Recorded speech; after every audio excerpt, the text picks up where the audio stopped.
Failure doesn't feel good. It can sting, shake your confidence, and make you question everything you're doing. Maybe you've tried something important to you, starting a business, changing careers, chasing a goal, and it just didn't work out.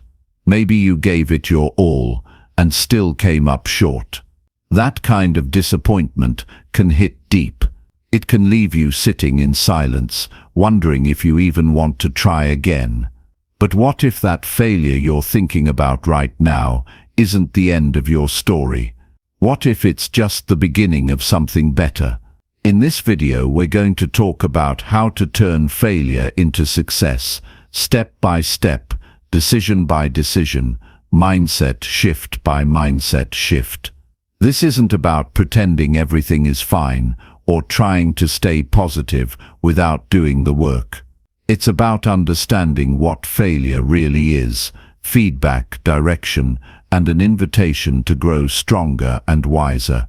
If you've ever felt like giving up, or if you're struggling to see how your efforts will ever pay off, you're not alone, and this is for you. We're going to break it down into real, practical actions, things you can actually do. You'll learn how to deal with setbacks, how to keep going when progress feels invisible, and how to build confidence even when nothing seems to be working yet. We'll show you how to make changes without losing your drive, how to face your fears one bold move at a time, and how to stop aiming for perfection and start celebrating real progress. And maybe most importantly, we're going to talk about what it means to believe in yourself again, not in a vague feel-good way, but in a grounded, honest daily commitment to keep showing up for your goals, even when no one else sees it yet. If you've ever failed, and let's be honest, we all have, this video is going to give you the tools and mindset you need to keep going, to rise above the doubt, and to turn what once felt like defeat into real lasting success. Stick around, because what comes next could be exactly what you need. Chapter 1. Accept failure fully as your greatest teacher now. Failure is not the end of the road. It is not a punishment. It is not a curse. It is not proof that you are not good enough. It is a sign that you are in motion. It is the evidence that you are trying. It is the raw material from which all success is built. People who achieve great things are not those who avoid failure, but those who walk through it, study it, and allow it to shape them. If you truly want to turn failure into success, you must start by accepting it fully, not partially, not reluctantly, not with shame, but fully and completely, with eyes open and mind awake. Most people fear failure because they believe it defines them. They carry failure like a stain on their identity. But failure is not a label. It is a moment. It is an event, not a person. You are not your failures. You are not your losses. You are the one who learns from them, adapts through them, and rises after them. The key to transformation is to stop hiding from your failures and start facing them with a calm and honest mind. The more you try to ignore or deny failure, the more it will control you. The moment you accept failure as your teacher, it begins to serve you instead of shame you. The first step is to remove the emotional weight you attach to failure. When something doesn't go your way, your first instinct might be to react with frustration, guilt, or sadness. That's natural, but those emotions are only helpful for a brief moment. After that, they cloud your thinking. They stop you from seeing the opportunity buried underneath the pain. Accepting failure does not mean pretending it doesn't hurt. It means facing the pain without letting it control your actions. It means looking directly at the outcome and asking, "What can I learn here?" Instead of saying, "Why does this always happen to me?" When you begin to treat failure like a lesson, your entire relationship with life changes. Instead of avoiding risks, you start pursuing growth. Instead of running from discomfort, you begin moving toward discipline. Because now you understand that every failure, no matter how frustrating or disappointing, has a message, a warning, a lesson, a direction. The people who grow the most are not those who win every time, but those who keep showing up, even when things fall apart. Because deep down, they understand that failure is not destruction. It is instruction.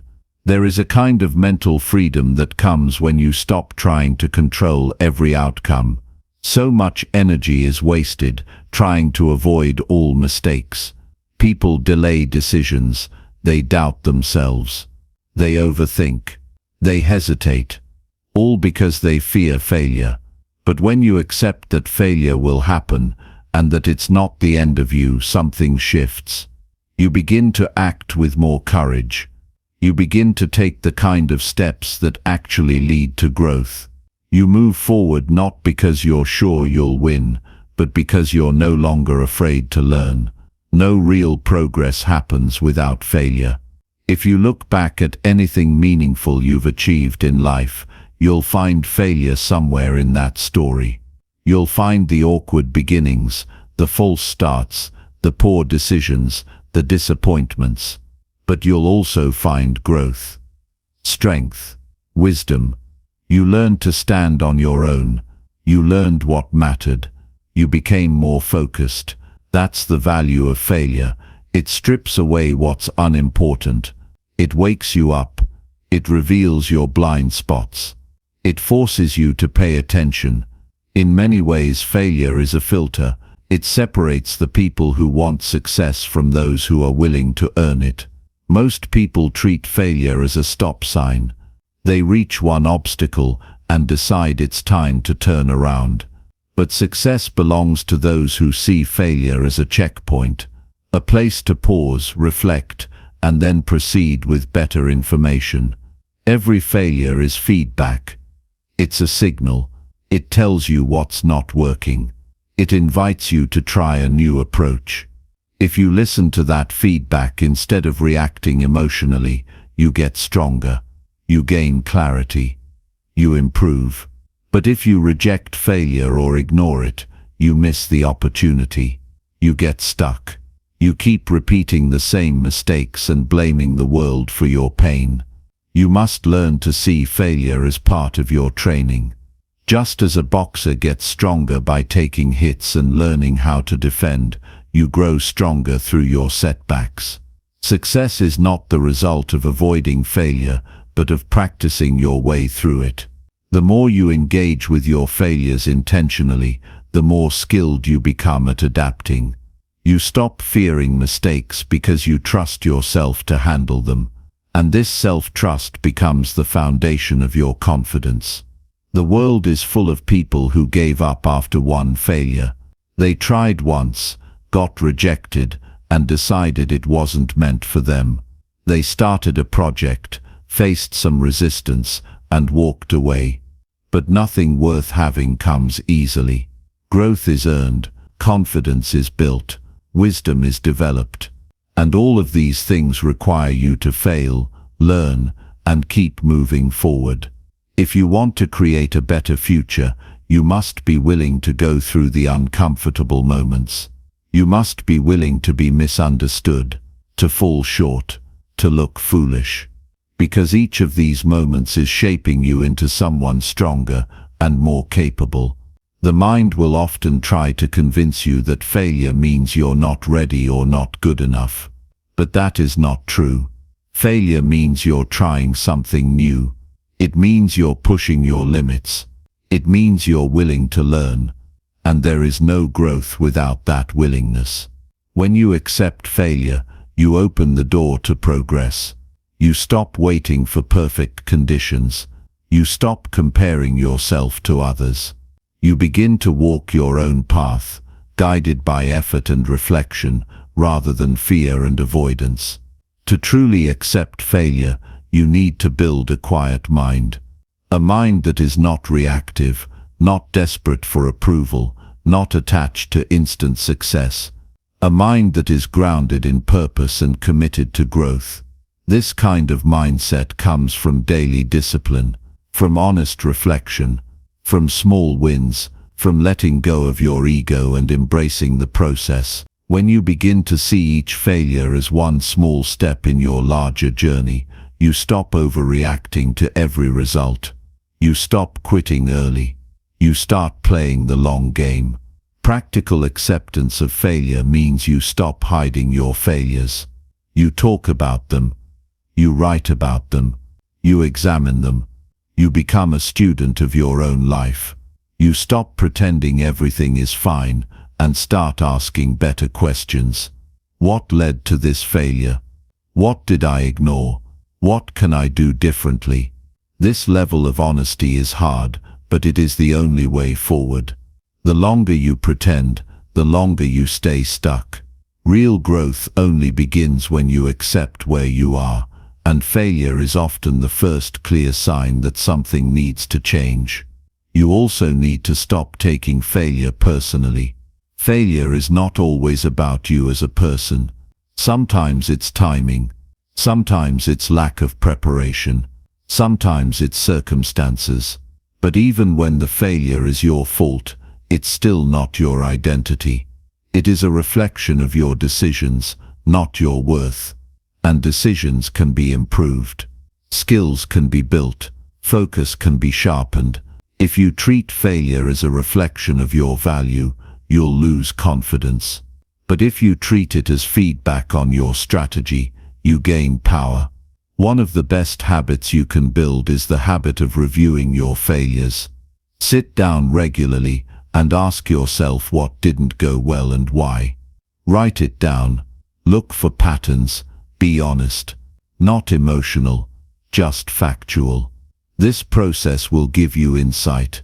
It will help you see things you missed in the moment. And over time you'll begin to make better choices because you've learned to listen to your life instead of reacting to it. This is how you become wise. Not by avoiding mistakes, but by understanding them. Failure teaches you how to handle pressure. It teaches you humility. It teaches you resilience. You learn that things won't always go your way. You learn that effort doesn't always lead to reward, at least not immediately. You learn that growth takes time, and that nothing worthwhile comes without discomfort. These are the truths that make you stronger. These are the lessons that prepare you for real success. Because when success finally comes, you'll be ready for it. Not just technically, but mentally and emotionally. You'll know how to sustain it, because you earned it the hard way. Every person you admire has failed. Many times. The difference is, they didn't let failure stop them. They didn't treat failure as proof that they weren't good enough. They used it as training, as practice, as data. They kept going. They kept showing up. They learned faster because they weren't ashamed to fail. You can do the same. You can take whatever has happened in your life and turn it into a lesson. You can stop hiding your losses and start learning from them. That is the beginning of strength. That is the first step toward growth. You are not here to live a life free of difficulty. You are here to become someone who can rise through it, who can adapt, who can endure, who can lead. Accept failure not just as a reality, but as a necessity. Accept it with discipline. Accept it with focus. Accept it with the mindset of a student, not a victim. This shift will change everything, because once you stop resisting failure, you stop resisting growth. You become free to act, free to try, and free to improve. You don't need to be perfect to succeed. You need to be persistent. You need to be honest. You need to be courageous enough to look at what didn't work and keep going anyway. That is the mark of someone who turns failure into success. It is not luck. It is not talent. It is character. And character is built through every moment you fall down and choose to rise again. There is no shortcut. There is only the path forward. So walk it with strength. Walk it with focus. Walk it with full acceptance of everything that didn't go your way. because every failure you've ever faced can either weigh you down or lift you higher. The choice is yours. If you accept it, study it and use it, then failure is no longer your enemy. It becomes your advantage, your power, your secret weapon, and with that, success becomes not just possible, but inevitable. Chapter 2. Own your mistakes without blaming anyone or anything. Most people spend their entire lives trying to escape responsibility for their mistakes. They point fingers, shift blame, or create stories that protect their ego. But no meaningful change ever begins that way. Growth starts when you stop running from the truth and face your role in what went wrong. It begins the moment you take full ownership of your choices, your reactions and your habits without making excuses or dragging anyone else into it. That kind of personal responsibility is rare, but it is also powerful. It marks the turning point between staying stuck and moving forward. Mistakes are not a sign of failure. They're a part of learning. But when you deny them, you give away your ability to learn. You miss the chance to grow. Owning your mistakes doesn't mean punishing yourself or feeling shame. It means being honest enough to say, "This was my doing. I made this choice. I played a role in this outcome."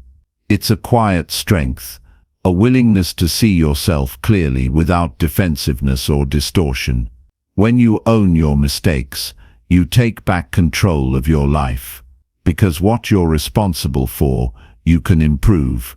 Blame is easy. It makes you feel temporarily safe. It allows you to keep your pride intact and avoid discomfort. But every time you blame someone or something else, you train your mind to stay passive. You teach yourself that the solution is outside of you, that life is something happening to you rather than something you are actively shaping. That mindset is the beginning of helplessness. On the other hand, when you stop blaming and start examining your role in every experience, you become sharper. You begin to ask better questions. You begin to solve problems from the inside out. There is great clarity in ownership. Instead of wasting energy arguing with reality, you can use that energy to change. The truth doesn't hurt nearly as much as resisting it does. When something goes wrong, the most valuable question is not, "Who caused this?" but "What can I take responsibility for right now?" Maybe you didn't create every condition, but there is always something in your control. Your reaction, your preparation, your choice, your focus, your assumptions. Once you identify that part, you gain the leverage to do something different next time. The habit of blame usually begins with fear, the fear of appearing weak, of being judged, of admitting you were wrong. But trying to protect your image by avoiding responsibility only makes things worse. It keeps you stuck in a cycle of reaction. It keeps you emotionally fragile because any feedback feels like a threat. But the moment you stop trying to protect your ego and start focusing on what's true, your mind becomes stronger. You can hear criticism without falling apart. You can admit wrong without feeling worthless. You can correct course instead of hiding behind defensiveness. To own your mistakes means to stop using the past as a shield. It's easy to say, "I am this way because of what happened to me," or "I can't change because of how I was raised." And yes, the past matters. It shapes how we think, but it does not define what we're capable of. There is a difference between understanding your history and using it as a crutch. When you start saying, "I am responsible for my thoughts today," you begin to break free from your history. You begin to shape your own path forward instead of being trapped in the patterns of your past. This kind of responsibility brings peace. When you take ownership, you stop needing everything around you to be perfect. You stop needing others to behave a certain way for you to feel okay. Your power returns to where it belongs, inside you. Now your focus is on growth, not blame, on building, not defending, on understanding, not reacting. You begin to live from a place of calm strength, not emotional chaos. One of the clearest signs of maturity is the ability to say, "I messed up," not with shame, not with drama, but with clarity. That kind of honesty earns respect. It builds trust with others and with yourself. When you admit your mistakes, you make room for improvement. You create space to try again with more wisdom. You open the door to better results, because you're no longer pretending everything is fine. You're working with reality, not against it. If you want to grow, you must practice accountability in your smallest daily choices, not just when something big goes wrong. Notice where you make excuses. Pay attention when you deflect or minimize your role. Catch yourself in the moment. Pause and ask, how did I contribute to this? What could I have done better? These simple questions build awareness, and awareness is the foundation of all growth. It allows you to make adjustments before the problems grow larger. It trains you to act consciously instead of automatically. There is nothing weak about admitting you were wrong. What's weak is pretending you're never at fault. What's weak is refusing to learn. But strength looks like honesty. It looks like reflection. It looks like discipline. You show strength when you say, "I could have handled that differently."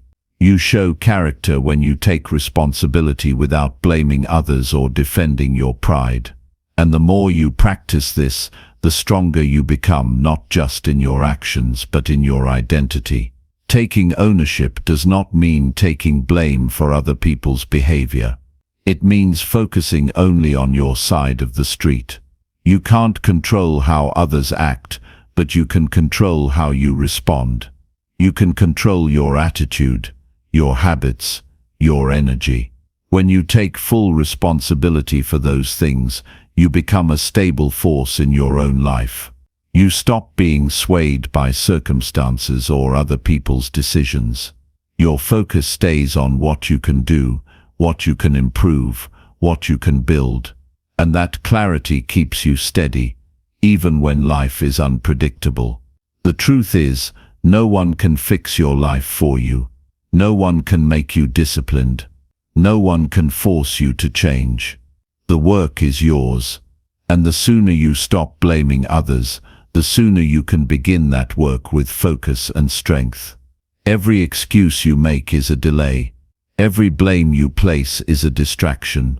If you want real progress, you have to stop waiting for others to change and start looking inward.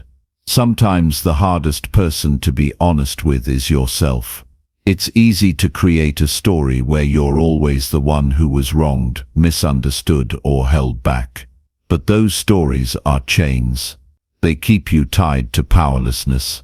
And no matter how comforting they may feel in the moment, they prevent growth. The truth is your greatest tool. The more honest you are about your part in things, the more freedom you gain. Because now you can do something about it. You do not need to have all the answers. You do not need to be perfect. But you do need to be responsible. That is what separates those who stay stuck from those who evolve. Growth does not come from pretending to be right. It comes from learning where you were wrong. It comes from facing your weaknesses instead of hiding them. And it comes from doing the hard work of changing your habits, one decision at a time. This is not about guilt. It's about growth. It's not about beating yourself up. It's about standing up. Because when you take ownership of your life, you begin to live with intention. You stop reacting and start creating. You stop drifting and start directing. And over time, those small decisions you take full responsibility for begin to transform who you are. You begin to trust yourself again. You begin to move forward, not just once but daily, with quiet strength and unwavering focus. Chapter 3. Reflect deeply to understand what failure taught you. Most people experience failure and rush past it as quickly as they can. They distract themselves, bury the disappointment, and try to move on without understanding what just happened. But every failure holds a lesson, and those who take the time to look inward, to ask honest questions, and to examine their actions, reactions, and choices will always grow stronger. Reflection is not about regret or replaying what went wrong over and over again. It's about learning what life was trying to show you through that moment. When something doesn't go the way you hoped, your first instinct may be frustration or even shame. But those emotions can cloud your thinking and keep you stuck if you don't slow down and create space to think clearly. It is only in quiet moments of self-examination that you begin to see patterns. You begin to see the part you played. You recognize what was within your control and what wasn't. You become more aware of your decisions, your mindset, your habits, and your blind spots. Without reflection, failure repeats itself. With reflection, failure transforms you. The goal of reflection is not to feel worse but to become wiser. Failure gives you data, and your responsibility is to study it. You ask yourself questions not to criticize, but to gain clarity. What was I expecting? Where did I misjudge the situation? Did I prepare fully or cut corners?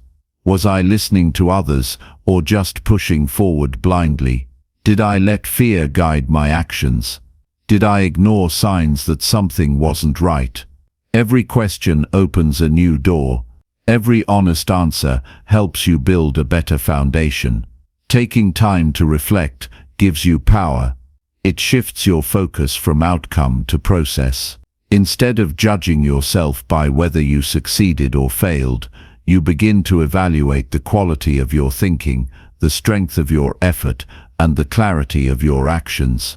This shift helps you build discipline. It helps you sharpen your awareness. And it keeps you grounded when life becomes uncertain. You start to realize that the most important lessons often come wrapped in discomfort. They don't arrive with applause or approval. They arrive quietly, through difficulty, and only reveal their value when you look closely.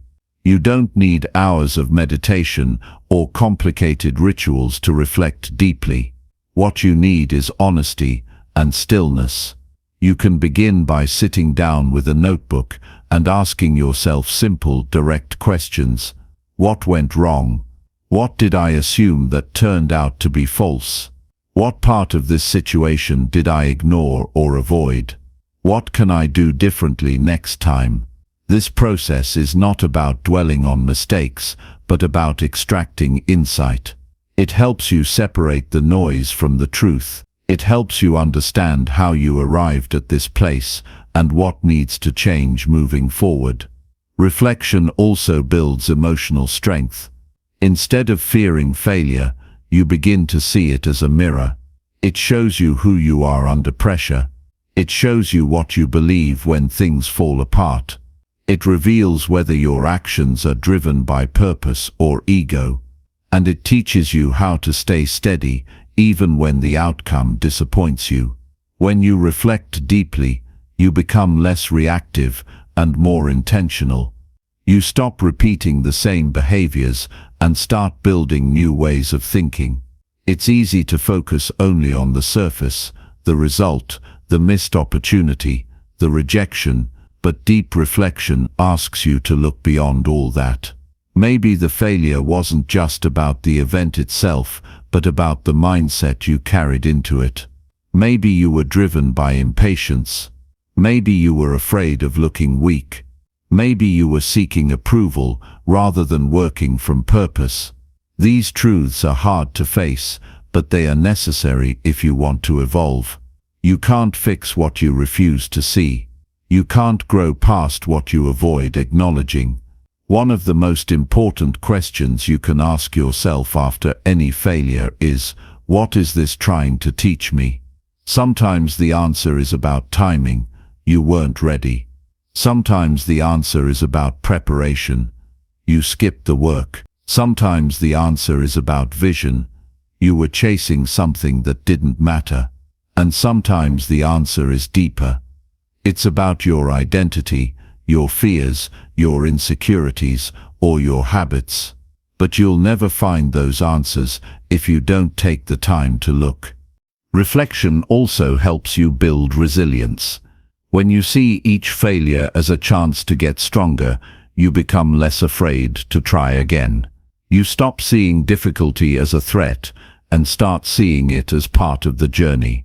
The people who grow the most are not those who avoid failure, but those who study it. They treat every setback like a classroom. They take notes, they adjust, and they return to the work with better awareness and more strength. This is how real transformation happens, not all at once, but in small, steady moments of insight and clarity. There is no fixed formula for reflection, but there is a mindset, curiosity, responsibility, and patience.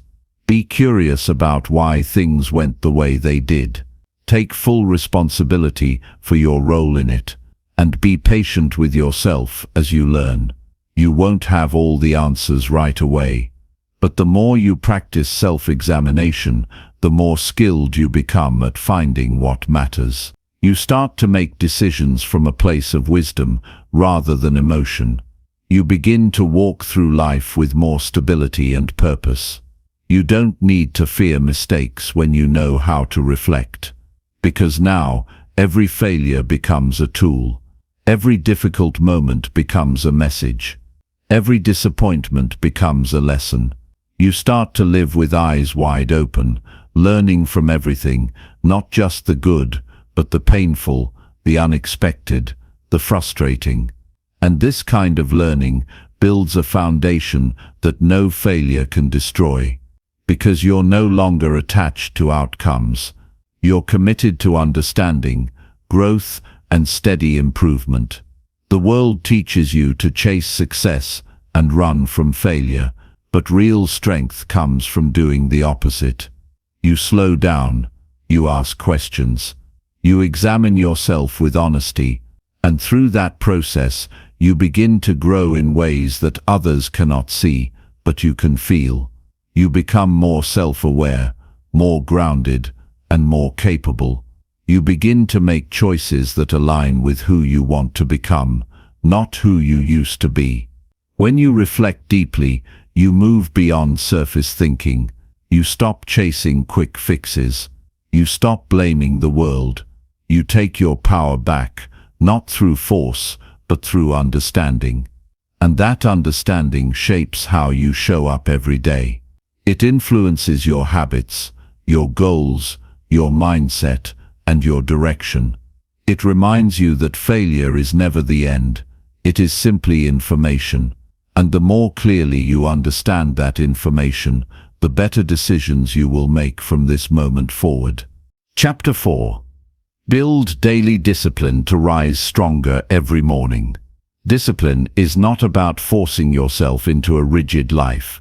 It's about building a structure that supports who you want to become. Without discipline, your energy is scattered. Your intentions stay trapped in your mind. Your goals stay dreams instead of becoming reality. But with discipline, you rise each day with a sense of control. You know where your time is going. You know what your priorities are. You know the habits that shape your direction. Discipline is not punishment. It is freedom built through responsibility. Every morning gives you a new opportunity to reset your direction. How you begin your day determines how you carry yourself through the rest of it. If you start distracted, reactive, or passive, that energy follows you. But if you wake up with clarity and follow a pattern that strengthens your mind, body, and purpose, you become unstoppable. This does not mean your routine must be complicated. It means it must be intentional. What you do early shapes how you think later. And your ability to stay steady in life depends on the systems you repeat daily. Discipline is not something you are born with, it's something you practice. At first, it may feel uncomfortable. You may resist structure because it feels unfamiliar. You may slip up and fall back into old habits, but the key is to stay committed to improvement, not perfection. It's about showing up for yourself even when you don't feel like it. It's about taking action before your emotions have a chance to talk you out of it. It's about reminding yourself that consistency creates strength far more than intensity ever will. You don't need to change your whole life in one day. You only need to decide who you want to become and build a routine that supports that version of you. Maybe it means waking up an hour earlier to reflect, move your body, or plan your priorities. Maybe it means avoiding distractions for the first hour of your day so your mind stays clear. Maybe it means setting a small daily goal that moves you forward. Whatever your starting point, your goal is to make it repeatable. When a habit becomes part of your identity, discipline becomes your way of life. Most people wait for motivation to arrive before they act. But the truth is, discipline creates motivation, not the other way around. The more often you follow through, the more confident you become. The more confident you become, the more focused you stay. And the more focused you stay, the more progress you see. Discipline is the bridge between intention and outcome. It is what turns your efforts into momentum. It is what keeps you anchored when life tries to pull you in different directions. Each morning you have a choice: act with purpose or drift through routine. When you choose purpose, you remind yourself that today matters. You do the hard things not because they are easy, but because they are necessary. You don't negotiate with yourself. You don't wait until everything feels right. You get up, you follow your structure, and you keep moving forward. This builds mental toughness. It teaches your mind that you are in control of your time, not your impulses. It teaches your body that it can handle discomfort and still move with strength. Discipline also helps you recover from failure faster. When you're grounded in daily habits, a bad day doesn't become a bad week. A missed goal doesn't spiral into defeat. You have a foundation to return to. You have systems that keep you focused even when your emotions try to distract you. Discipline creates stability, and stability protects your progress. Even when life throws you off, your structure helps you realign quickly. Building discipline is not about doing more. It's about doing what matters, consistently. It's about cutting out the things that waste your energy. It's about saying no to distractions that seem harmless but pull you off course. It's about designing a day that moves you closer to your vision rather than further from it. This means taking ownership of how you use your mornings, how you speak to yourself, how you spend your energy, and how you recover your focus when you slip. Start small. Don't try to master everything at once. Begin with one daily action that strengthens you. Commit to it for 1 week. Then build from there. Discipline grows in stages, not all at once. If you try to change everything overnight, you'll burn out. But if you stay consistent with small steps, you will gain momentum. You'll see results. You'll start to trust yourself. And that trust builds confidence that can't be shaken by circumstances. There will be days you don't want to follow through. There will be moments where discipline feels like a burden. But those are the exact moments where growth happens. When you choose to act, even when you feel resistance, you rewire your thinking. You stop being controlled by feelings. You start being guided by values. You prove to yourself that you are not defined by mood or comfort. You are defined by what you choose to do when it's difficult. When you rise with discipline, you rise with strength. You rise with direction. You rise with pride in yourself that no external praise can replace. You begin your day knowing you've already won the first battle, the battle between comfort and growth. And that small victory changes how you show up in every other part of your life.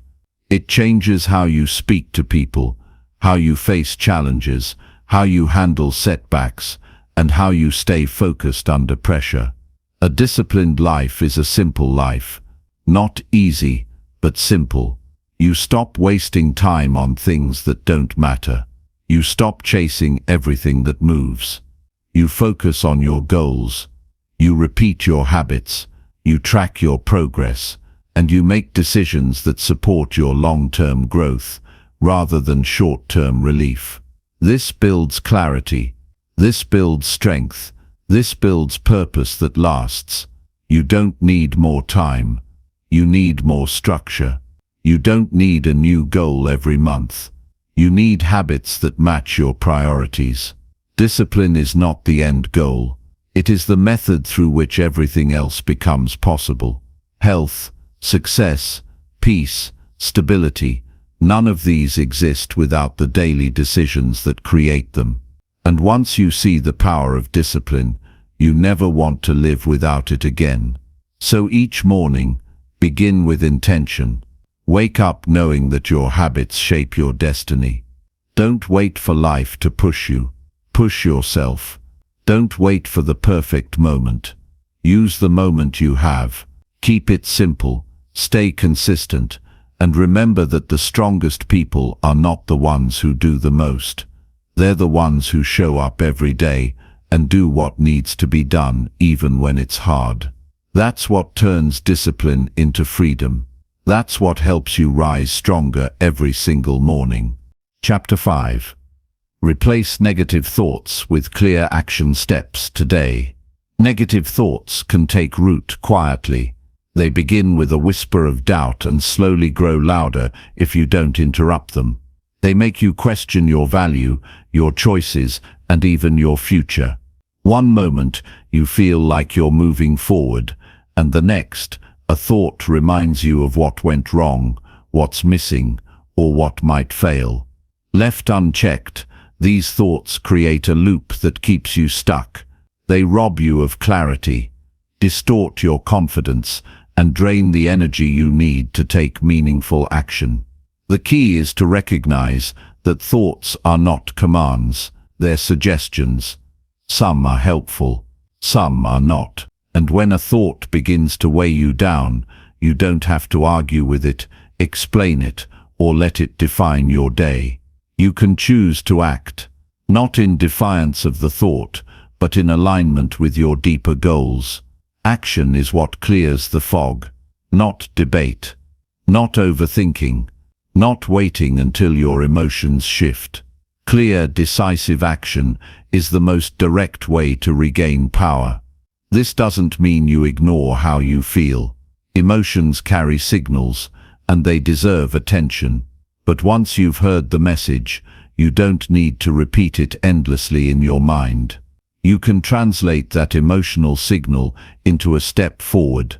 If you're feeling discouraged, maybe the next step is small but clear. Organize your space. Call someone you trust. Return to a task that builds progress. These aren't massive breakthroughs, but they are shifts. And that shift breaks the cycle of passive rumination. Replacing a negative thought is not about pretending everything is perfect. It's about realizing you are not powerless. You don't have to believe every thought that appears. You don't have to follow it wherever it leads. You can pause, assess, and decide what to do next based on what serves you best. The question is never, why do I feel this way?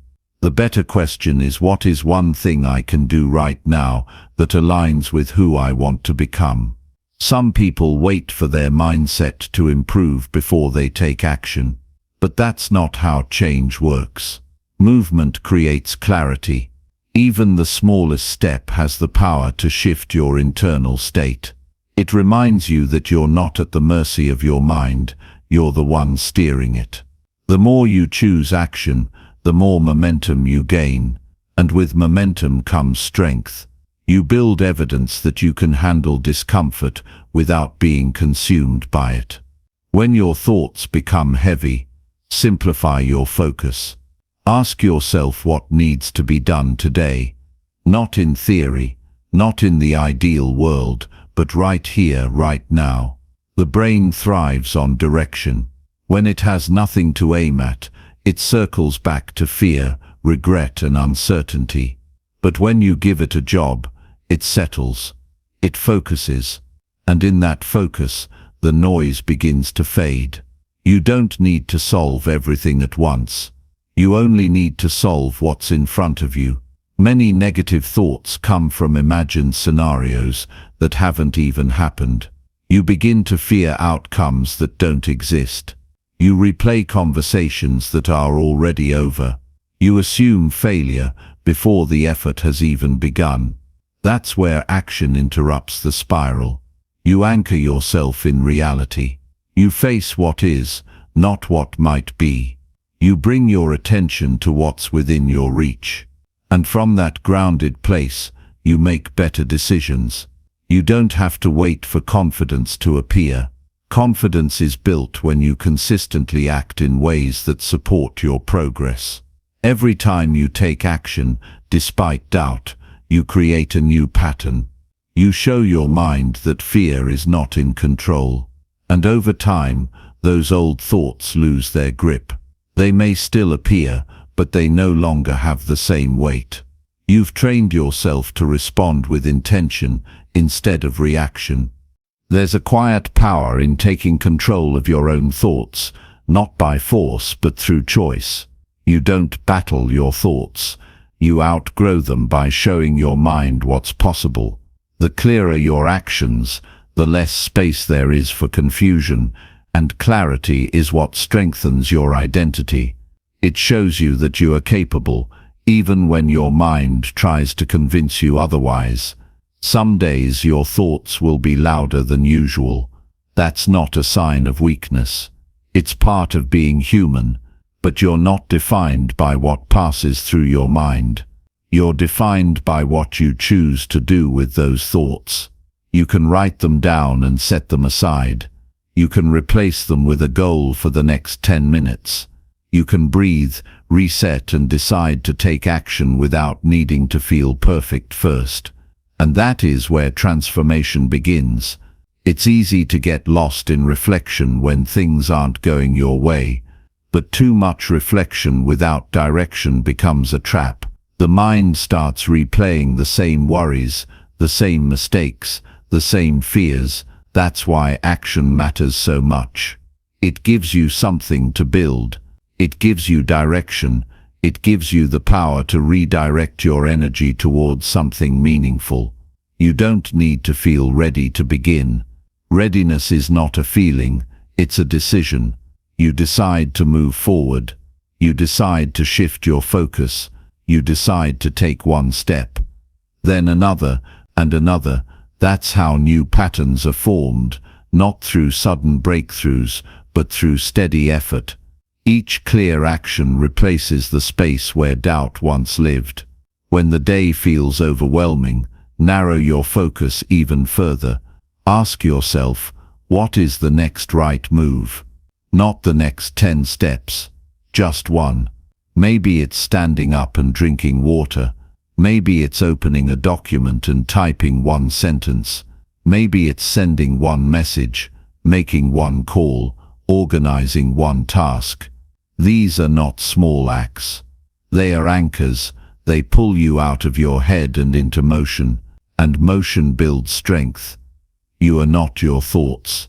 You are the one who observes them, questions them, and chooses what comes next.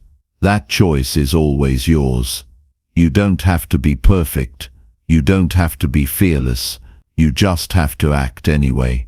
Even if it's slow, even if it's messy, even if no one sees it. That's what builds power. That's what rebuilds your mind. That's what moves you from stuck to strong.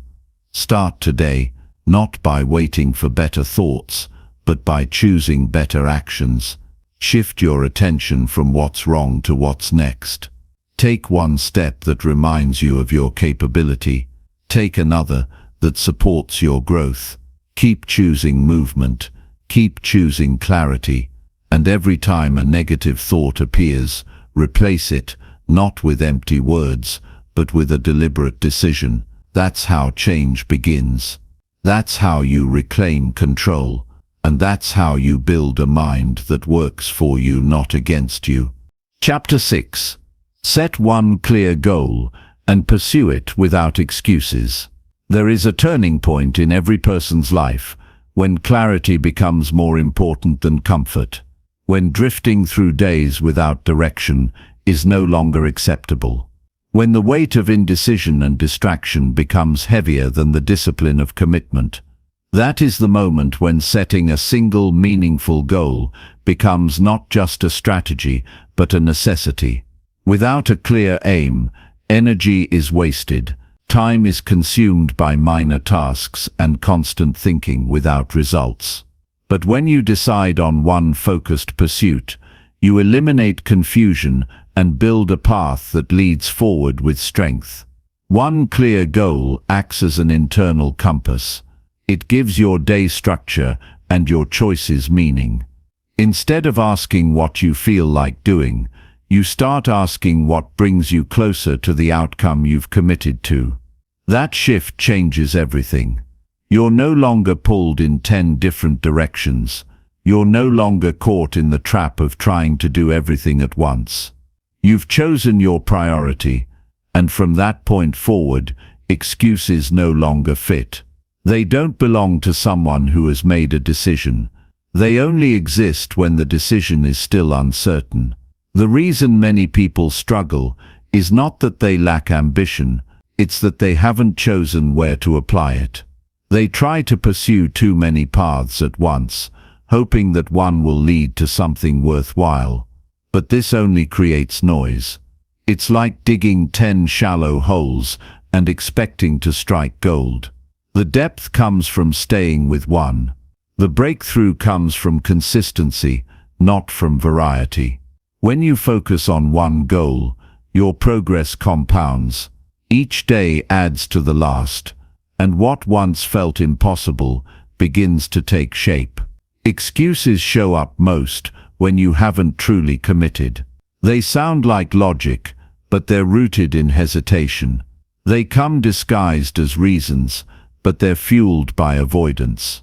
When you set a clear goal, those excuses begin to lose their power because your direction is stronger than your doubt. You don't argue with yourself about what to do. You already know. You wake up with purpose. You align your choices with your objective. You stop negotiating with weakness. Setting one goal doesn't mean giving up your other dreams. It means honoring one dream enough to give it your full effort. It means recognizing that progress requires focus. The more focused your attention, the more effective your actions. You don't have to chase 5 things at once. You only have to make real progress in one area to build momentum in your life. That single pursuit becomes the foundation on which you can later build more. But it starts with choosing one and following through. When you pursue something without excuses, you're no longer interested in comfort. You're interested in growth. That means showing up, even when it's hard. It means doing the work without waiting to feel motivated.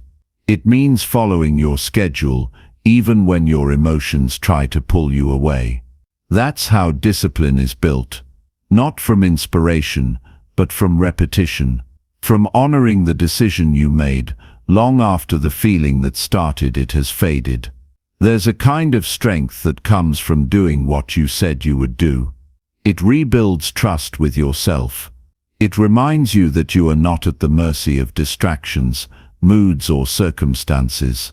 You are capable of staying on course, regardless of the noise around you. And each day you act in alignment with your goal. You gather proof that you are becoming someone different. Someone who finishes. Someone who leads their life instead of reacting to it. Start by defining exactly what your goal is. Make it specific. Make it measurable. Make it clear enough that there is no room for interpretation. If you say, "I want to be healthier," that's vague. If you say, "I will walk 5 miles every morning before work," that's direction. Vague goals leave room for delay. Specific goals leave no room to hide. When you define your goal clearly, you give yourself a target.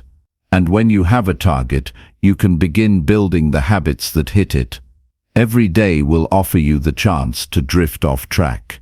There will be distractions that seem urgent. There will be temptations that feel more pleasant than discipline. There will be moments when the easier path calls to you. But those are the moments that define your future. Not because they are dramatic, but because they are consistent. Every small decision to stay on course adds strength. Every small deviation weakens your momentum. The future you want is built from the small steps you take today, repeated over time, with fewer and fewer exceptions. The truth is, you don't need a perfect plan. You don't need to know how it will all unfold. What you need is a willingness to start and a refusal to stop. You learn by doing. You grow by continuing. You gain confidence not from talking about it, but from proving it to yourself through your actions. Doubt doesn't disappear by thinking more. It disappears by doing more. The longer you stay in motion, the less space doubt has to grow.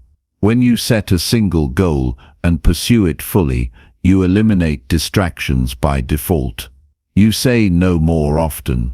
You cut out commitments that don't support your direction. You stop chasing quick fixes and start building long-term growth. This is where self-respect deepens, because you're no longer living in reaction to everything around you. You've become intentional. You've become directed. And that inner alignment brings a kind of peace that isn't dependent on outside success. Don't wait for the perfect time. It doesn't exist. Conditions will never be flawless. Life will never pause so you can begin. Start with what you have. Start from where you are. Start now. Decide what matters most to you. Choose one goal that will stretch you, that will improve your life if you follow it through. Then make that your standard. Not your wish, not your preference, your standard.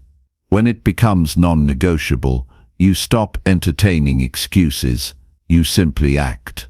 Even when it feels slow, keep going. Even when the results are invisible, keep going. You're building something stronger than outcomes. You're building identity. You're becoming the kind of person who finishes what they start. That matters more than speed. That matters more than applause. Stay with your goal long enough to outlast the doubt. Stay with it long enough to break through the plateau. Stay with it until it's part of who you are. Life will test your commitment.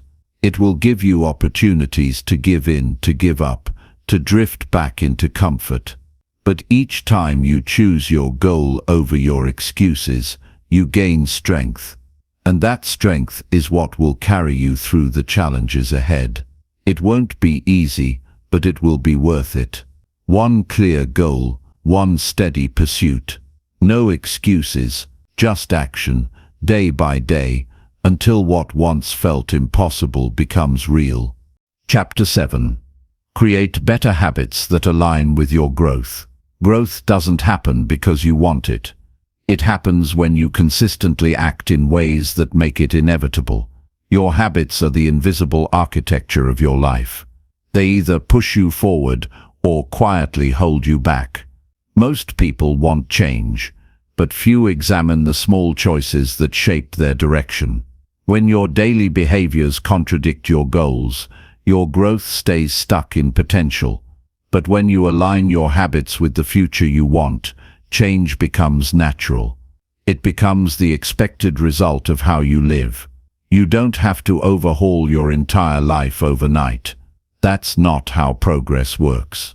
What matters most is identifying which patterns are keeping you small and then replacing them with new ones that support your evolution. The biggest shifts come from the smallest improvements repeated until they become normal. You don't need to wait for motivation or a dramatic breakthrough.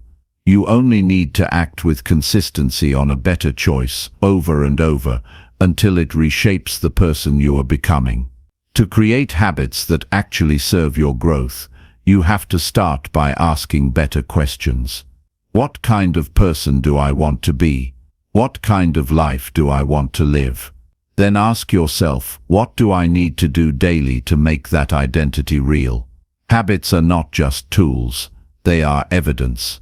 They reveal who you believe yourself to be. If you want to become someone different, start acting in line with that version of yourself, even before you fully believe it. Identity catches up with action. People often try to change their habits by focusing only on the behavior. But the behavior is the final link in a longer chain. Before the behavior is the trigger. Before the trigger is the environment. Before the environment is the belief. If you want real, lasting change, you must look deeper than what you're doing. You must understand why you're doing it, when it shows up, and what you believe it does for you. Only then can you replace it with something better. For example, if you find yourself wasting time in the evening watching mindless content, don't just say, "I'll stop doing that." Ask what you're avoiding. Ask why that habit feels easier than doing something valuable. Ask what you're not addressing in your day that leads you to that pattern. Then intentionally design an alternative. Give your mind a new path to follow. Make that new behavior easier, more accessible, and more satisfying than the old one. Don't rely on willpower. Build a system that makes your better choices automatic. Your environment shapes your habits more than you realize. You can want to be disciplined, but if your surroundings are cluttered with distractions, you will keep falling back into the same cycles. You can want to wake up early, but if your phone is next to your bed lighting up with notifications, you'll stay in bed scrolling. So make your environment serve your growth. Remove the cues that lead to self-sabotage. Put visual reminders where you need focus. Surround yourself with tools, not temptations. Habits aren't just about success, they're about identity reinforcement. Every time you show up for yourself, you're proving to your mind that you are someone who honors their intentions. That quiet proof builds trust, and that trust becomes the foundation for self-worth. You stop questioning whether you can change, because you're already doing it. And when that shift happens, your relationship with effort changes too. You no longer need perfect results. You simply need daily alignment with the person you've chosen to become. It's not about discipline for its own sake. It's about creating habits that reduce friction between you and your goals. The less you have to think about doing the right thing, the more consistently you'll do it. This is why morning routines matter. Why planning your day ahead of time matters. Why eliminating decisions around key areas of your life matters. Decision fatigue kills progress. Simplicity supports follow-through. So build routines that make your best choices automatic. Growth-focused habits are not just about doing more. Sometimes they're about doing less of what drains you. Less time with negativity. Less time spent complaining. Less time checking meaningless updates. Every time you cut out noise, you create space for clarity. You create room for reflection, for learning, for action. Don't just add positive habits, also subtract destructive ones. Your growth is shaped as much by what you remove as by what you repeat. Not all good habits look impressive from the outside. Some of the most powerful are invisible. Waking up and writing your priorities. Taking 10 minutes to reflect before reacting. Putting your phone away during deep work. drinking water before coffee, stretching your body before the day begins.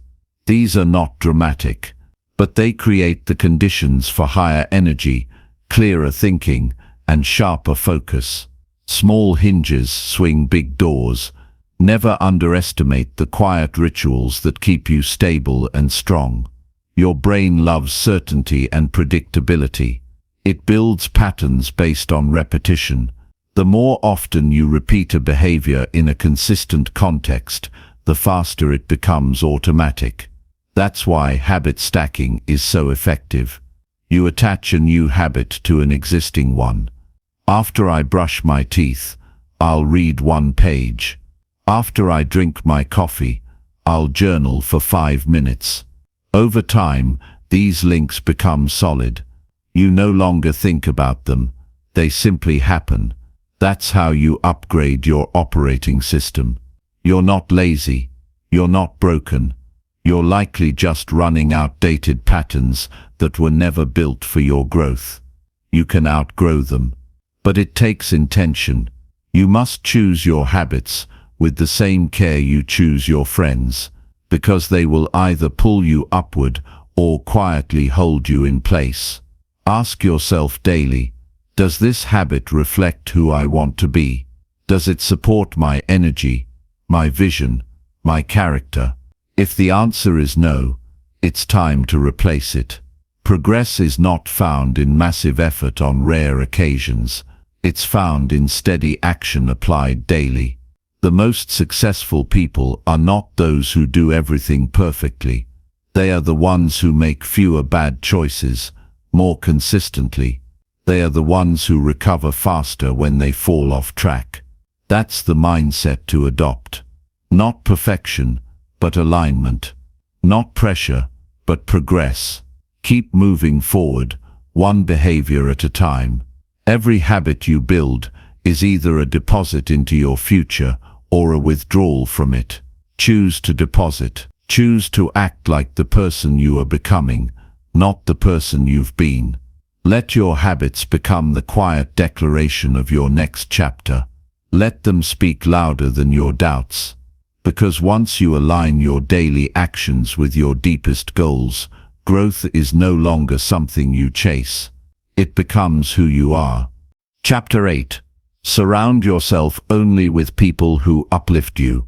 The people you surround yourself with play a profound role in shaping who you are and who you become.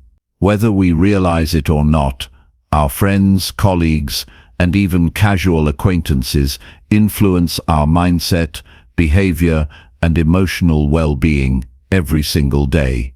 This influence can either uplift us or hold us back. The key to long-term personal growth and success lies in consciously choosing to be around individuals who elevate our energy, encourage our progress, and support our dreams. It's not just about the company you keep, it's about the quality of that company. Positive, supportive people inspire you to be your best self. They challenge you to grow, encourage you to push past your limits, and celebrate your successes with you.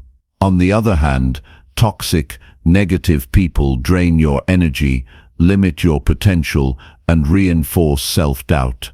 They can create emotional barriers that make it harder for you to see your own worth or take the necessary steps toward your goals. The first step in cultivating an empowering circle is recognizing the impact others have on you. Pay attention to how certain people make you feel after spending time with them. Do they leave you feeling energized, motivated, and inspired? Or do you feel emotionally exhausted, doubtful, or demoralized? People who uplift you help you feel stronger, more capable, and more determined. They don't feed into your insecurities or doubts. Instead, they help you focus on what's possible and push you to become the best version of yourself. We often spend time with people simply because they've been in our lives for a long time or because we feel obligated. But long-term relationships are only worth keeping if they continue to nourish your growth. If someone consistently brings negativity, criticism, or stagnation into your life, it's important to consider whether the relationship is worth maintaining. It's not about cutting people off arbitrarily. It's about making room for those who genuinely contribute to your well-being and success. This doesn't mean you abandon everyone who has a difficult moment or a bad day. We all experience hardships, but you have to evaluate whether the overall dynamic is uplifting or pulling you down. Your environment has a direct impact on how you view yourself and the world. The more you immerse yourself in positivity, support, and growth-minded conversations, the more you align your life with those values.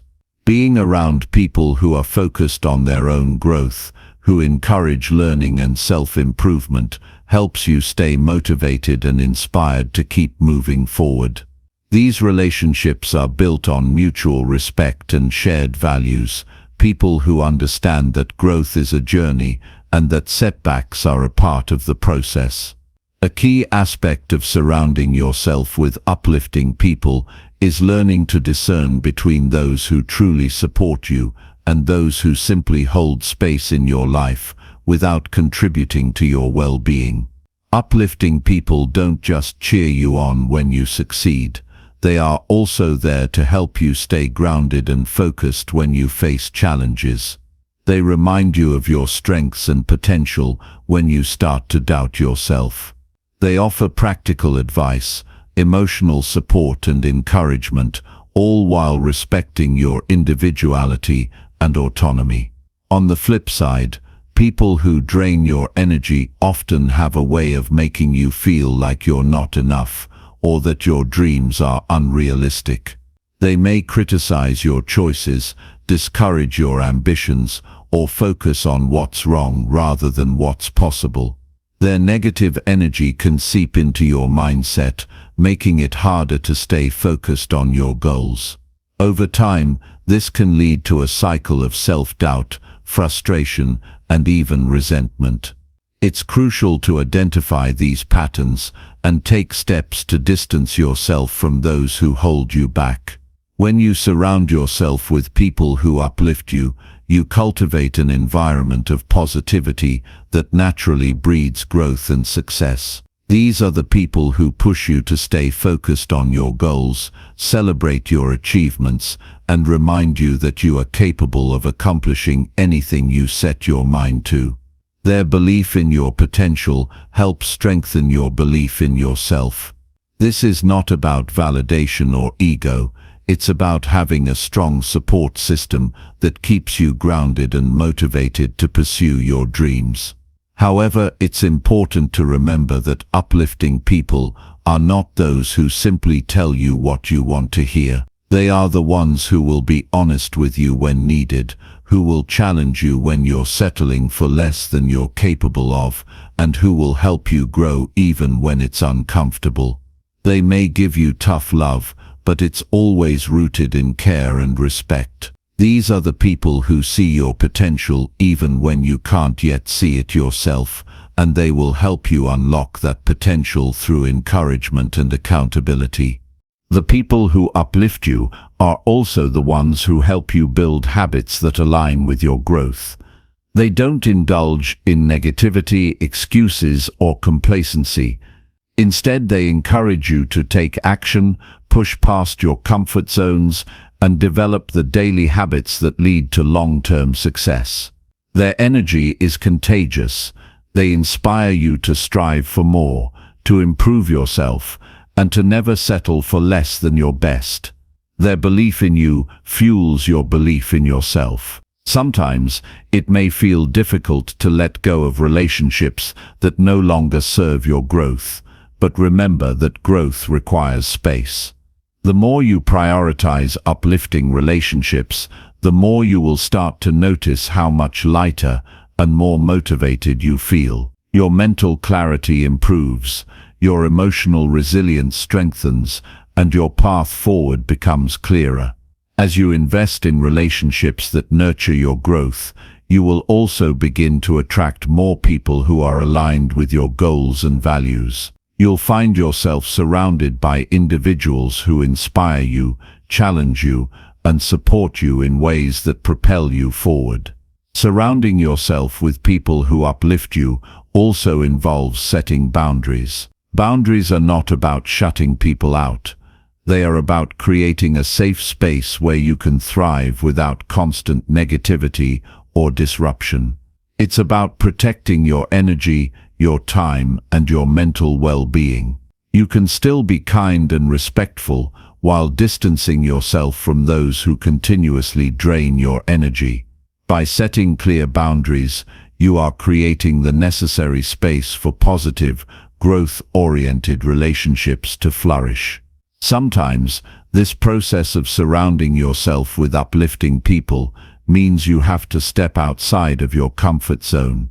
It may require finding new circles, seeking out mentors, or building relationships with people who inspire you. Don't be afraid to pursue relationships that challenge you to grow, that push you to be better, and that inspire you to reach new heights. You may need to seek out environments where success, positivity, and progress are the norms, not the exception. In the end, the people you choose to spend time with will either elevate or diminish your experience of life. If you want to grow, succeed, and live your best life, it's essential to surround yourself with individuals who see your greatness, encourage your potential, and help you stay focused on what matters most. Uplifting people don't just make you feel good, they make you better. They bring out the best in you, helping you rise to your full potential. Choose your circle wisely, and watch how it transforms your life for the better. Chapter 9. Learn something new from every single setback. Setbacks are often seen as barriers, obstacles, or signs that we have failed. But in reality, they are nothing more than opportunities in disguise, valuable lessons that hold the potential to shape our future in profound ways. Every time we encounter a setback, we have a choice: to let it define us negatively, or to learn from it and use it to fuel our growth. The latter is what separates those who are stuck from those who move forward with resilience and determination. The key to transforming setbacks into success lies in the willingness to reflect, learn, and adapt. When things don't go as planned, it's easy to fall into a pattern of self-criticism, frustration, and defeat. You may begin to question your abilities or doubt whether you are on the right path.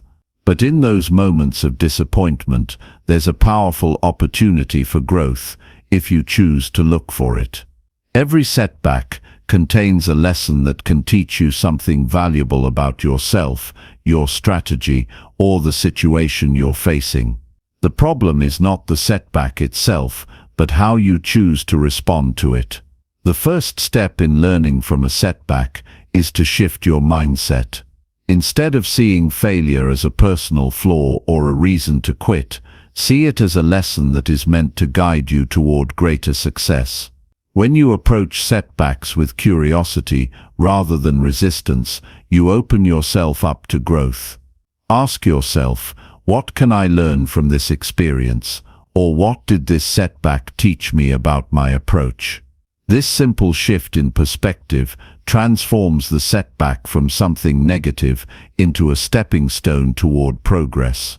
Learning from setbacks requires a willingness to take responsibility for your actions and decisions. It's easy to blame external factors, other people, or circumstances beyond your control. While it's true that some situations are out of your hands, there is always something you can learn from how you responded to the situation.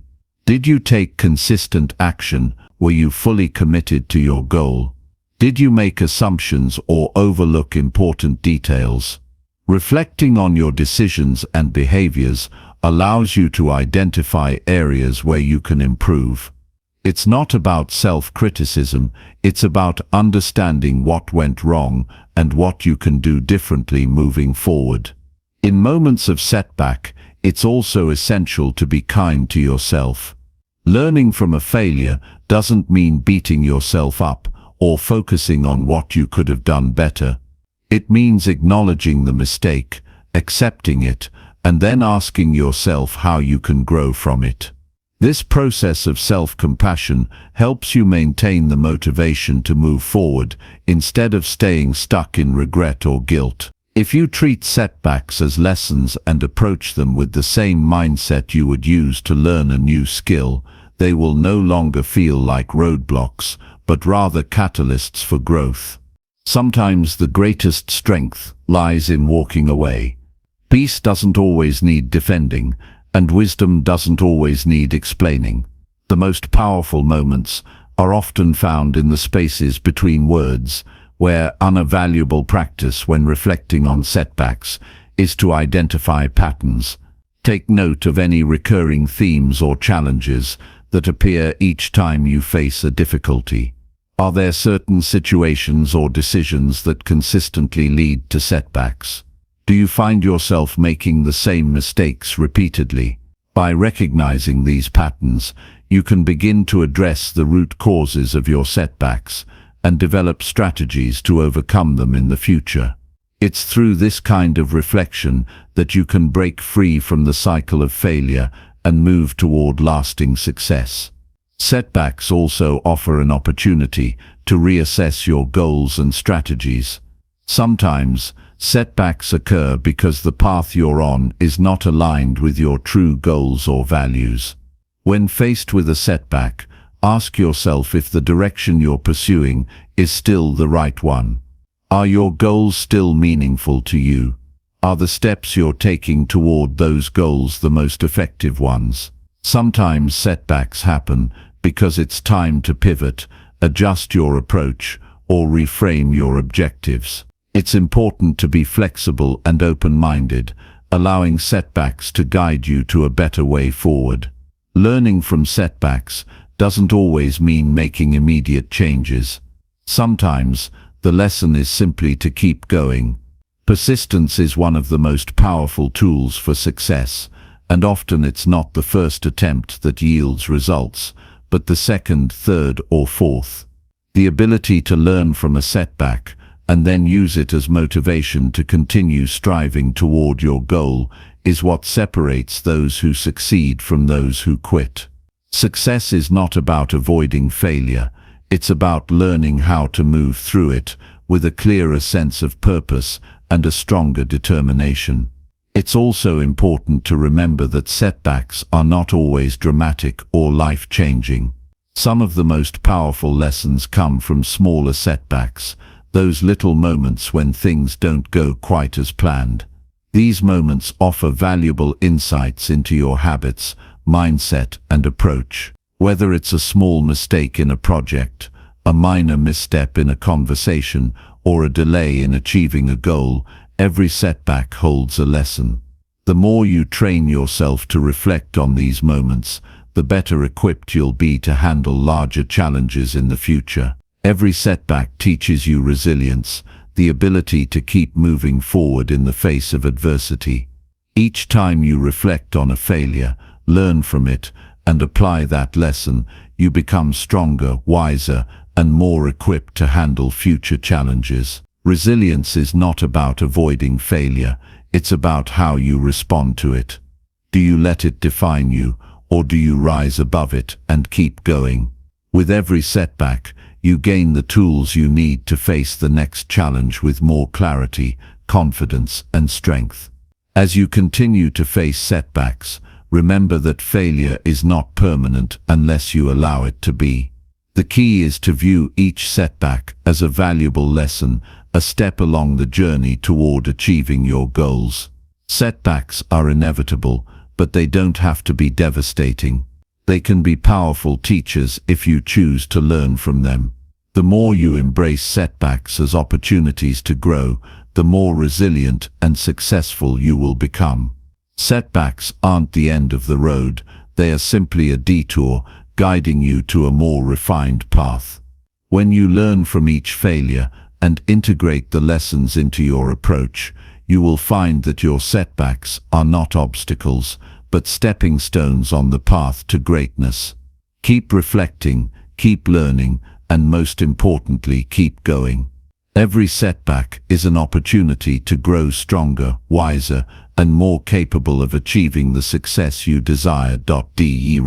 Standing speaks louder than speech. Chapter 10. Push through fear by taking one bold action daily. Fear has a powerful grip on us. It often holds us back from pursuing our dreams, achieving our goals, and realizing our potential. It's a natural response to the unknown, to the unfamiliar, and to the things that challenge us. But fear doesn't have to be something that paralyzes us. It doesn't have to be a barrier that stops us from moving forward.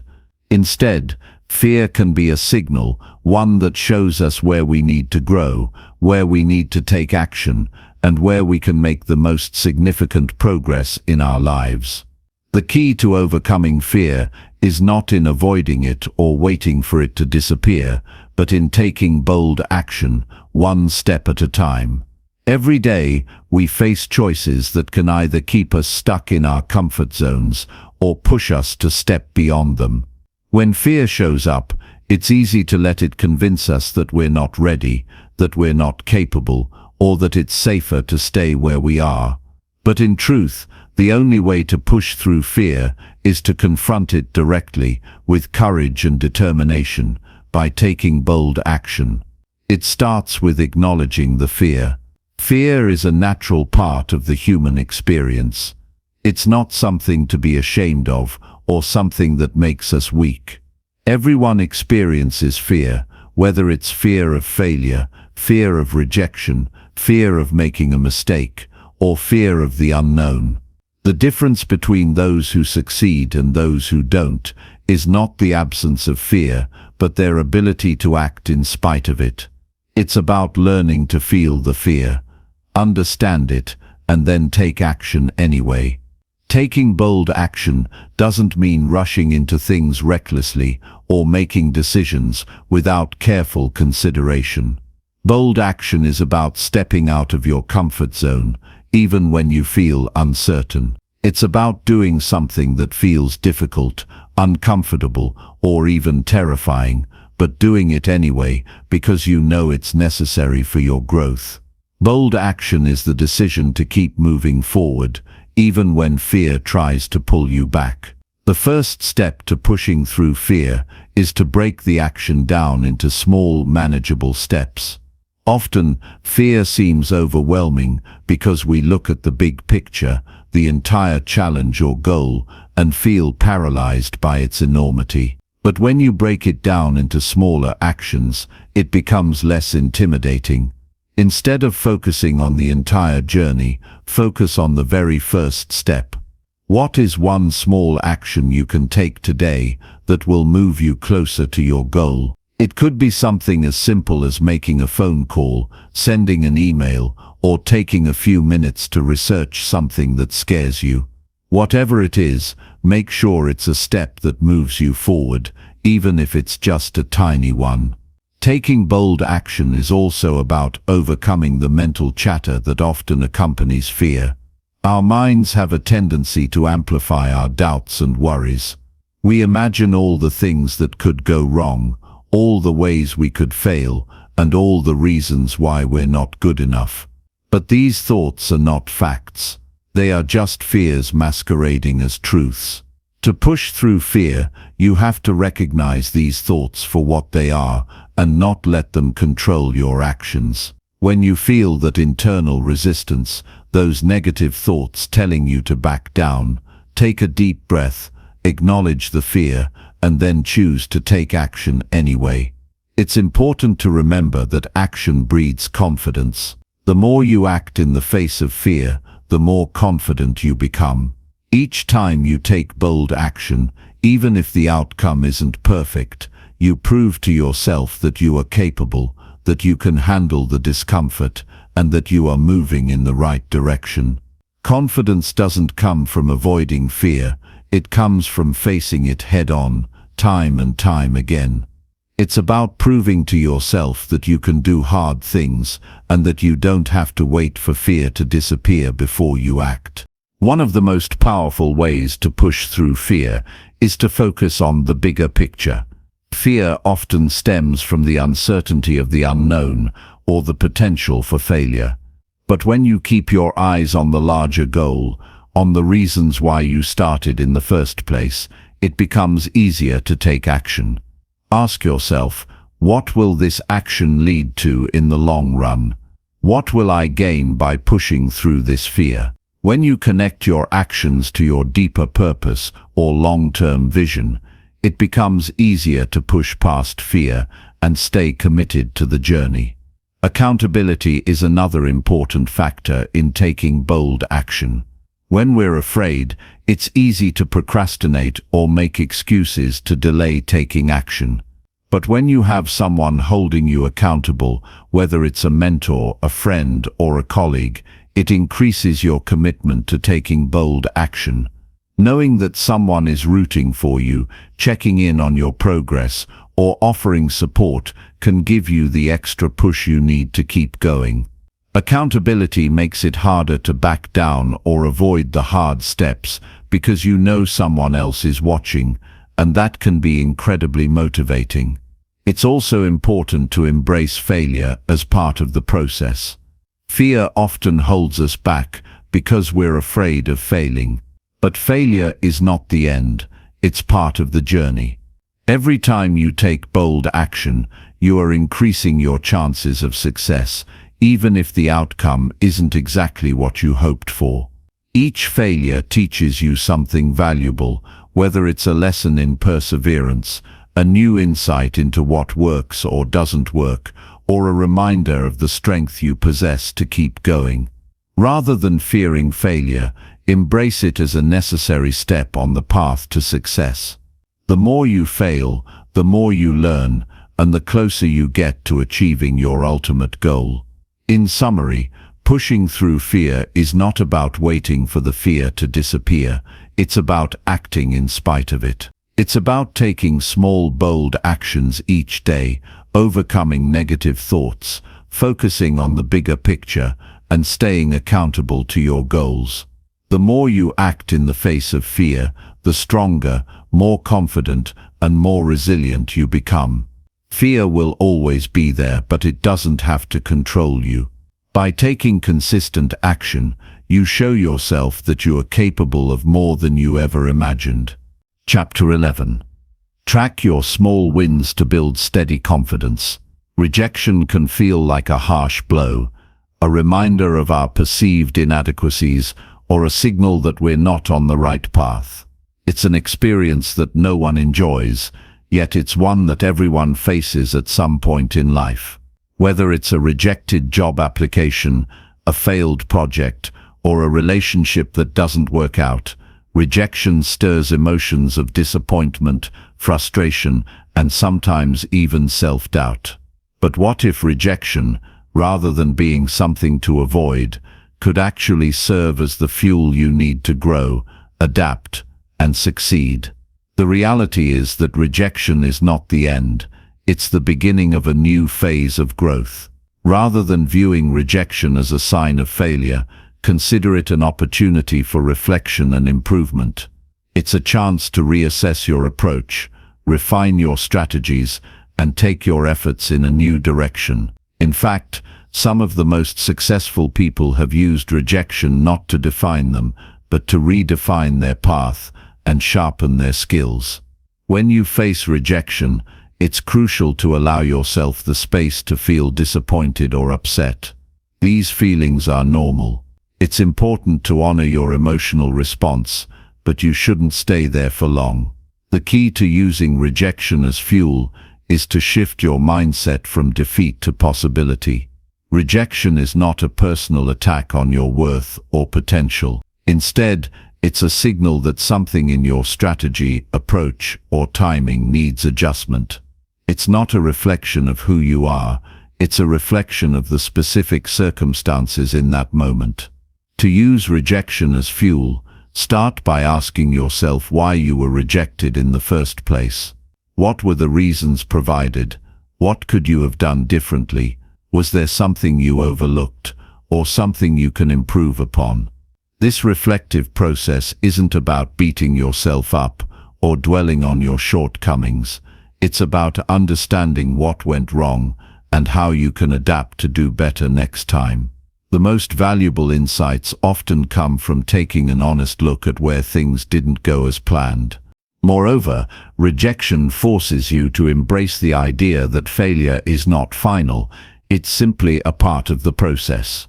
Everyone who has achieved success has encountered rejection along the way. The key is not to see rejection as an indication that you're on the wrong path, but rather as a part of the journey that helps you grow. Each rejection teaches you something that brings you closer to your goal, even if that lesson isn't immediately apparent. Rejection strips away the illusion of easy success and reminds us that perseverance, adaptability, and learning from our mistakes are the true foundations of achievement. To really harness the power of rejection, it's important to stay committed to your goals and to trust the process. Rejection can easily make you doubt your path, your abilities, or even your dreams. However, when you stay focused on your vision and committed to your journey, you turn rejection into a tool for refining your approach, not a reason to quit. The most successful people don't let rejection define them, they use it to fuel their fire. They recognize that every no brings them one step closer to a yes, and each setback strengthens their resolve. Another essential element in using rejection as fuel is taking proactive steps to adjust your strategy. Rejection doesn't just give you the opportunity to reflect, it challenges you to act. When you encounter a setback, instead of wallowing in frustration or disappointment, take immediate action to adjust your approach. Review your plan, refine your tactics, and take bold steps forward.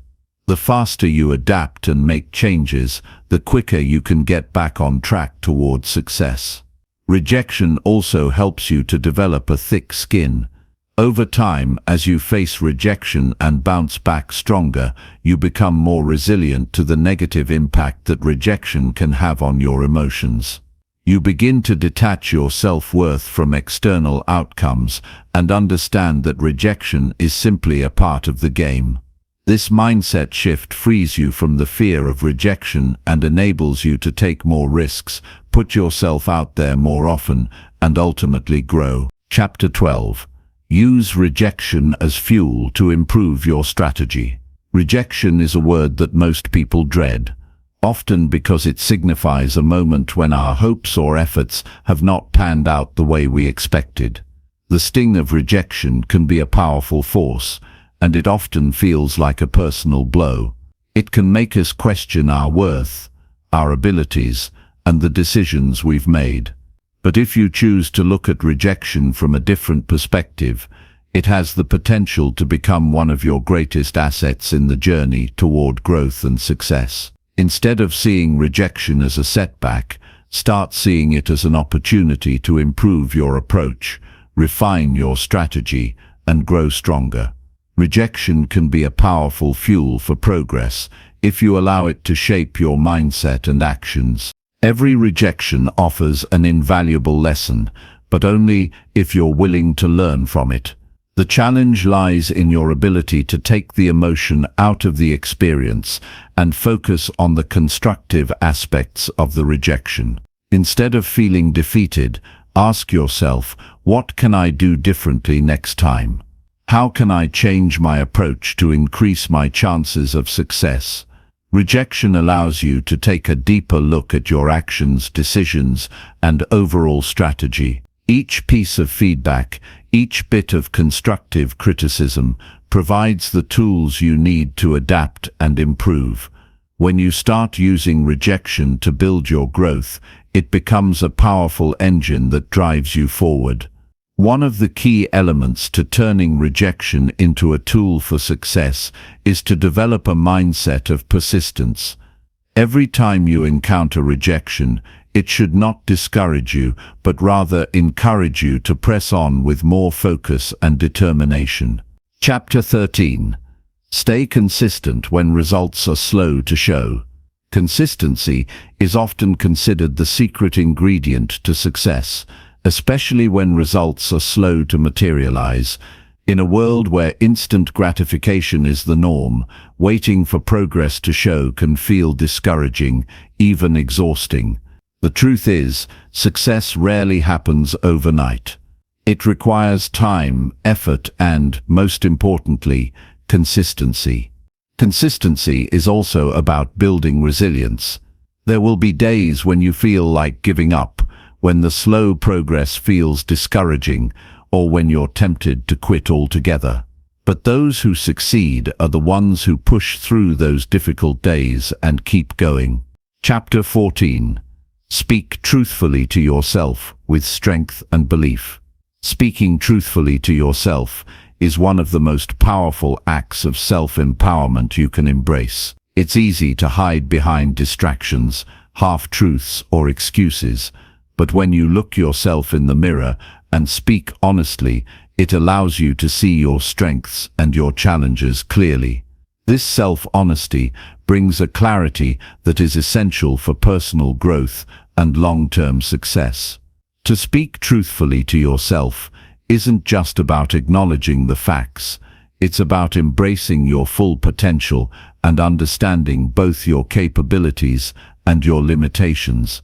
The key is to do this with strength and belief. This combination of self-awareness and confidence creates a foundation for real transformation.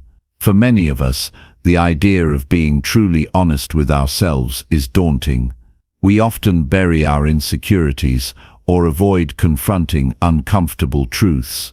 Maybe we tell ourselves that we are fine, even when we know we're not. We may make excuses for why we haven't reached certain goals or why things didn't go the way we hoped. These lies, however small they may seem, only hold us back from our true potential. But when we shift the narrative and begin to speak to ourselves with truth, we start unlocking a path of real progress. When you speak to yourself truthfully, it opens up space for growth. This honesty requires vulnerability. It means admitting that we're not always where we want to be, but it also involves recognizing that we have the power to change.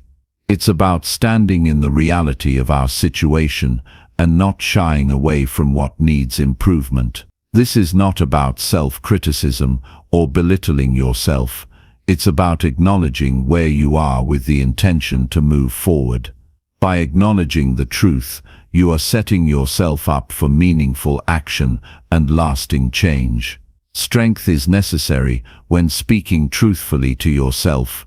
It's not always easy to face our shortcomings, and it requires courage to confront what we'd rather avoid. However, this strength isn't about being harsh with yourself. It's about having the resilience to face the truth, no matter how uncomfortable it may be. Strength comes from the realization that facing the truth gives you the power to make real decisions and take real action. By speaking truthfully, you are making a commitment to yourself to rise above fear, doubt, and excuses. When you speak with belief, you are aligning your thoughts with your aspirations. It's not enough to acknowledge the truth if you don't believe that you can change or improve. Self-belief is essential in the process of transformation. It's about trusting yourself to take the necessary steps, even when the journey seems daunting. This belief doesn't come overnight, but it's built through consistent practice of speaking the truth and acting upon it. The more you speak the truth to yourself, the more you align with your true purpose, and the more confident you become in your ability to achieve your goals. You begin to build momentum, and every truth you speak strengthens your resolve. This practice of truth-telling must be done regularly. Self-reflection isn't a one-time activity, it's a continuous process. Every day you should ask yourself, am I being truthful with myself today? Am I acknowledging the areas where I need to improve? Am I reinforcing my self-belief with positive affirmations? These questions are not meant to be a form of self-judgment, but rather a guide to help you stay aligned with your growth. Every truthful reflection moves you closer to your best self, and every small action builds the foundation for a larger, more fulfilling life. When you speak truthfully to yourself, it also opens the door to self-compassion. Many people shy away from honesty because they fear they will be too hard on themselves. The truth is, self-compassion and truth go hand in hand. When you are honest with yourself, it doesn't mean you are berating yourself. It simply means that you are recognizing where you are and choosing to take steps forward. You acknowledge your mistakes, but you also recognize your potential for improvement. Speaking truthfully allows you to separate your actions from your identity.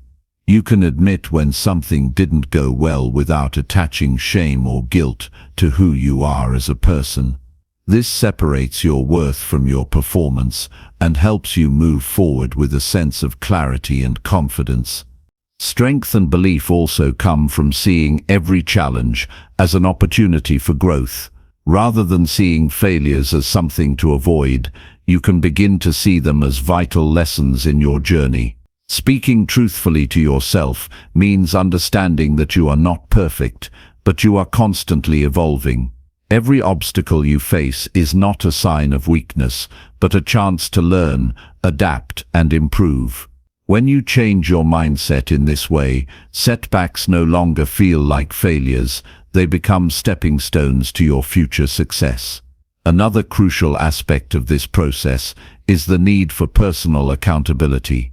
When you speak the truth to yourself, you're no longer in denial about the areas where you are falling short. Instead, you take responsibility for your actions and your results. Accountability is a powerful tool for personal growth. It means not blaming others or external circumstances for where you are, but rather owning your choices and actions. This ownership empowers you because it gives you control over your life and the direction it is heading. Building strength through truth also involves learning to quiet the noise around you.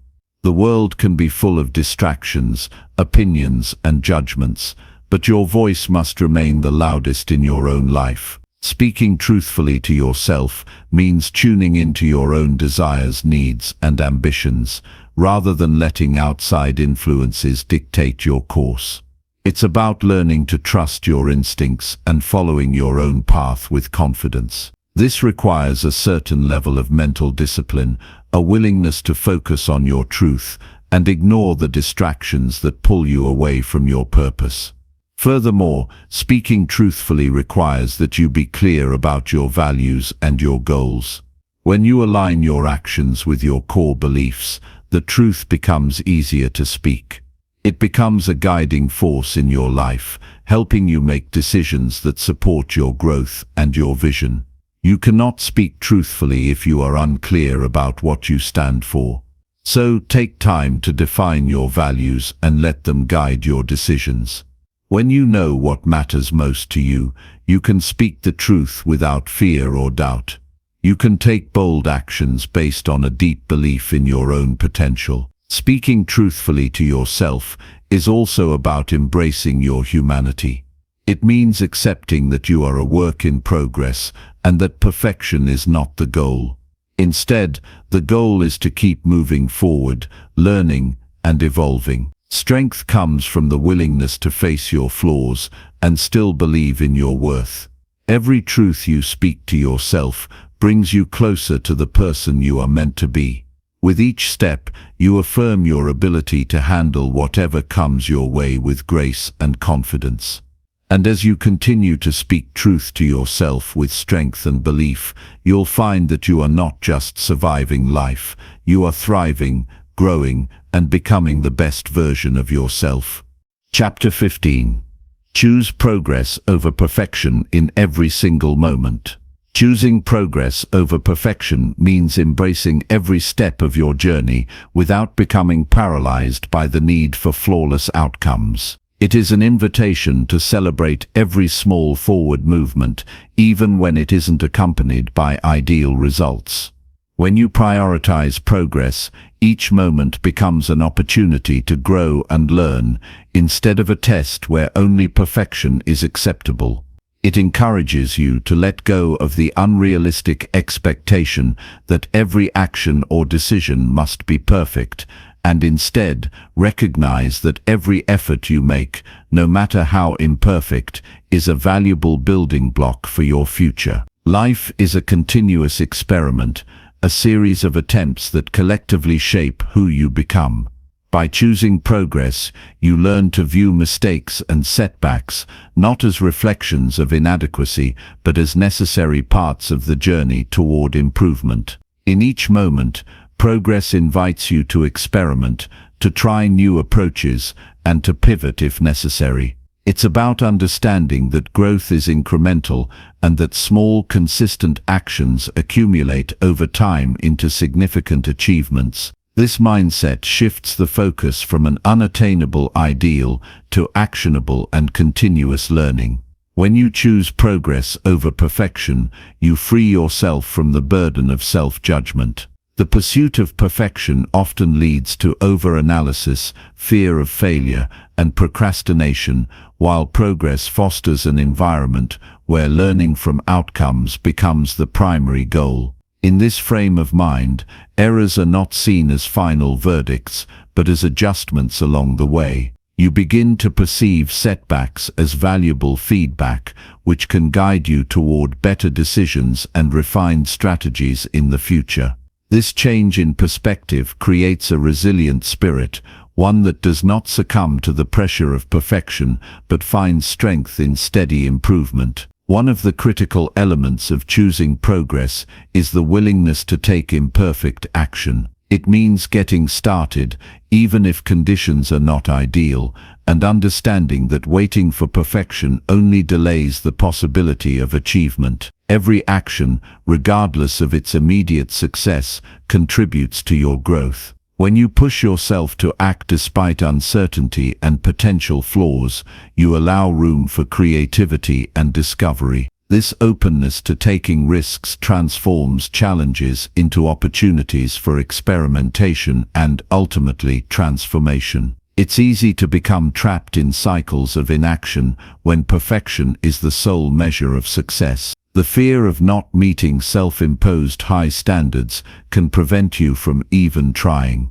In contrast, progress teaches you that the journey itself is as important as the destination. By focusing on the process rather than a fixed, perfect outcome, you cultivate a mindset of continual evolution. Each imperfect attempt becomes a learning experience, a step that builds momentum and gradually propels you toward your goals. Real growth often comes from the willingness to embrace uncertainty and to take small, purposeful actions repeatedly. When you choose progress over perfection, every minor victory becomes a reminder that you are capable of improvement. Celebrating these small wins reinforces your confidence and encourages you to maintain the momentum. It nurtures a cycle of self-affirmation and growth, where every effort, regardless of its outcome, is recognized as a crucial part of your development. This approach also nurtures flexibility. In a world that is constantly changing,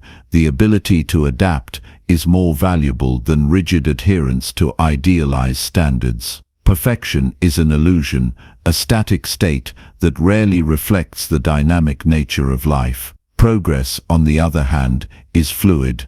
It allows you to pivot, adjust, and refine your course as you move forward. When you appreciate progress, you understand that change is inevitable and that every shift, even a small one, is a sign of evolution. This realization frees you to be more creative, more open to feedback, and more willing to experiment with new ideas. Moreover, choosing progress builds resilience in the face of criticism, both internal and external. Perfectionism often brings with it the fear of judgment and the weight of high expectations. This pressure can lead to burnout and diminish your overall well-being. By contrast, focusing on progress equips you with a healthier perspective on your efforts. Instead of being derailed by negative feedback or setbacks, you learn to see them as temporary pauses in a larger ongoing process. This resilience allows you to bounce back from adversity,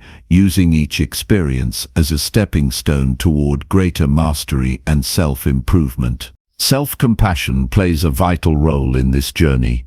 When you acknowledge that perfection is unattainable and that progress is a more realistic goal, you allow yourself the freedom to be imperfect.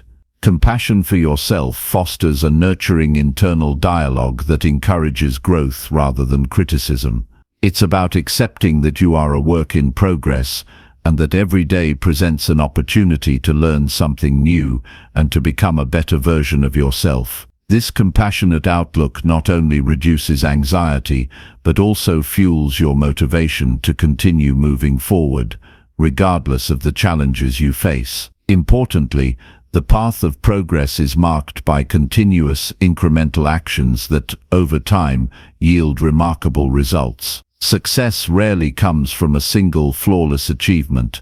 It often emerges from a series of small, consistent steps taken day after day. Whether you are developing a new skill, advancing in your career, or improving your personal relationships, the cumulative effect of persistent effort is profound. When you measure your success by the progress you make, rather than by an ideal standard of perfection, you create a sustainable model for long-term achievement that honors your journey and values every lesson learned along the way. Choosing progress over perfection means living with purpose each moment, embracing each challenge as an essential part of your story. It invites you to take risks without the crippling fear of failure, to make decisions confidently even when the outcomes are uncertain. When you let go of the pressure to be perfect, you open the door to endless possibilities. You allow yourself to experiment, to innovate, and to refine your approach with every step.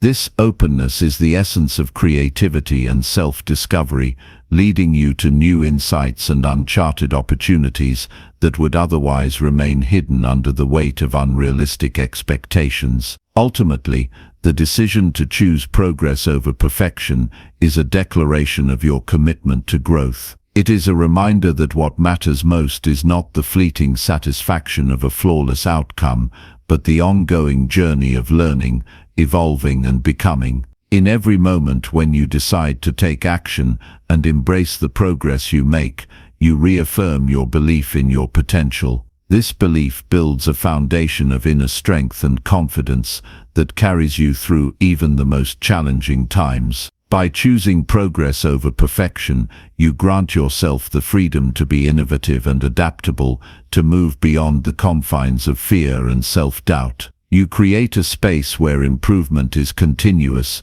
and every step is celebrated, regardless of its imperfection. Embrace the journey with all its ups and downs, knowing that each imperfect step is a necessary part of your evolution. Over time, these steps accumulate into a life defined by growth, resilience, and the unwavering commitment to become the best version of yourself.